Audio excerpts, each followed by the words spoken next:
A few weeks ago, I put out a poll on both YouTube and Reddit about the canonicity of Pokémon Snap. I wanted to know whether people thought the sub-series, including both this game and New Snap, were in the game's continuity. And, the votes very overwhelmingly did not come out in favor of the game's continuity. At least on Reddit. The YouTube votes were a little bit more even, though, so I think we can call this game's canonicity a little controversial. But I do have a history of covering more questionably canon games on this channel, like the Satellaview and Game & Watch Legend of Zelda games. So I'm going to handle this game like I did those. I'll talk about it anyways, but make the situation around this game as clear as I can. To my knowledge, Pokémon Snap has never been referenced in the games outside of its own series.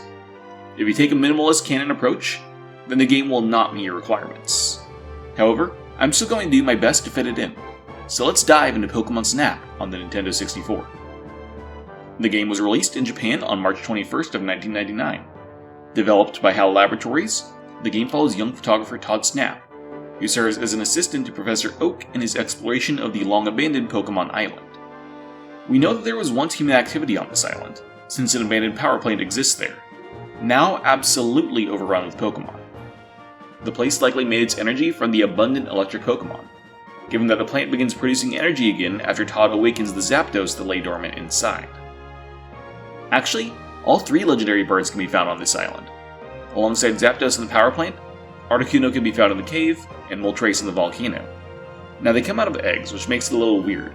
However, since they consistently can go back inside the egg after you've hatched them, I think it's safe to say that these are not newborn birds. So it's possible these are the same birds that we found in Kanto. Assuming nobody caught them, of course. The power plant also isn't the only sign of human involvement on the island. Near the end of the valley stage, Porygon can also be found.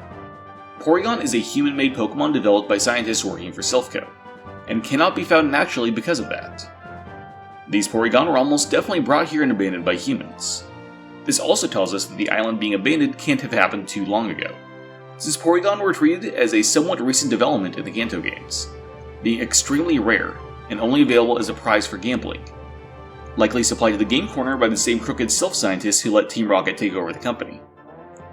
In Illustrated Book of Pocket Monsters, a book produced by Creatures Inc., which I believe to have canon information, mentions that Porygon was created in 1995, a year prior to the implied events of Generation 1. The final sign of human involvement on the island is probably the most recent, the Pokémon signs. These are a series of 6 landmarks found throughout the island that look like Pokémon. Some of these are clearly human-made, such as this junk purpley placed to look like the shadow of a pincer on the wall. On the other hand, some of it is highly likely to be natural, like the Dugtrio Mountain and the Coughing Cloud. The most notable of these signs, however, is the Mewtwo sign, a group of crystals in a cave that, under the flash of the camera, looks like a constellation of the genetic Pokémon. Professor Oak seems to recognize the Pokémon as Mewtwo, so this must be after his creation.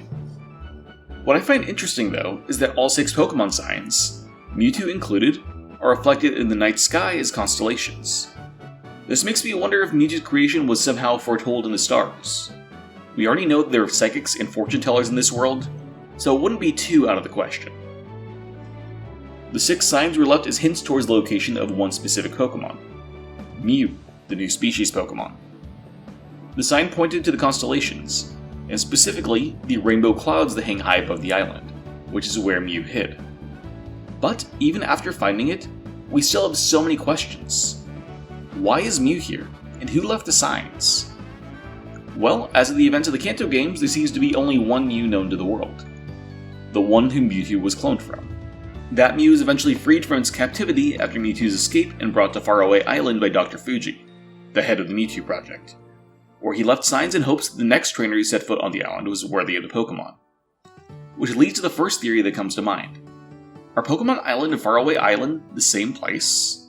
Unfortunately, while I find it likely that this was originally intended to be the case back in 1999, I find that to be an unlikely reading of the events today. While Pokémon Island has this mystery, and the strange rainbow cloud hiding Mew's location, Faraway Island doesn't have any of that. Mew is just shown to hide in the tall grass. The protection is more in the distance from civilization than it is any sort of mystery. But we do know how Mew leaves the island, caught by either Brendan or May, the champions of the Hoenn region. However, being a good trainer, the exact type that Dr. Fuji had hoped for, maybe the Hoenn champion didn't keep Mew. Maybe it's possible that they moved Mew to a new island, where it would be better hidden. A place like Pokémon Island. It's just a guess, but given the evidence at hand, that's the only explanation that makes much sense to me. If this were the case, I would place Pokémon Snap sometime after the Kanto games, since the Hoenn titles take place at about the same time as those. And there we are. Mew has been found, but by people who truly love and trust in Pokémon, and will keep it safe. In the years to come, Todd will leave his position as Oak's assistant, in order to travel to the far-off Lentil region, and serve as an assistant to the professor there. But we won't be talking about that for a long, long time. How do you feel about this timeline placement? Do you think that Pokémon Island and Faraway Island are just different interpretations of the same location?